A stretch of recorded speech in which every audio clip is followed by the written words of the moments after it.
Effectivement, Eric, c'est Caroline qui est à mes côtés. On va revenir avec elle sur différents outils thérapeutiques qu'elle utilise déjà. Bonsoir Caroline. Bonsoir Virginie. Alors ce que vous proposez un petit peu à tout le monde, mais de plus en plus aux jeunes, c'est des séances effectivement d'hypnose. Oui, alors pour les jeunes, c'est plutôt visé vers la préparation aux examens. On est dans une période là où il va y avoir le bac, là bientôt.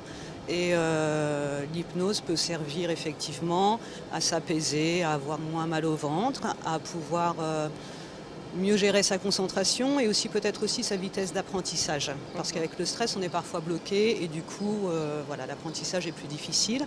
Et ça peut aussi aider à faire le tri entre les choses importantes et pas importantes à cette période du bac. C'est ça. Se rendre compte que peut-être on n'a pas besoin de sortir pour une fois, mais qu'on peut Par peut-être exemple. rester à la maison et travailler. Là, les parents vont être contents. Alors, en tout cas, généralement, Caroline, il faut combien de séances pour que ça soit efficace, pour qu'on voit des résultats? Alors pour une préparation aux examens qui est loin d'un trauma ou de la thérapeutique, en 2 séances, on peut avoir une bonne préparation.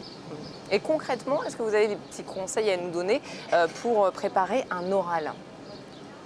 Mais pour préparer un oral, il faut, si on engage une séance d'hypnose par exemple, pour préparer un oral, il faudra d'abord déjà travailler sur la prise de parole en public. Parce que le problème est là, quand on passe un oral, on a souvent peur du jugement. Donc quand on a déjà travaillé là-dessus, on a fait un premier pas et effectivement on se trouve en situation plus simple et plus détendue face à quelqu'un qui va devoir nous écouter. C'est ça, c'est développer la confiance en soi. C'est ça. Alors pareil, pour ne pas perdre ses moyens devant sa copie, est-ce que là il y a des petits conseils?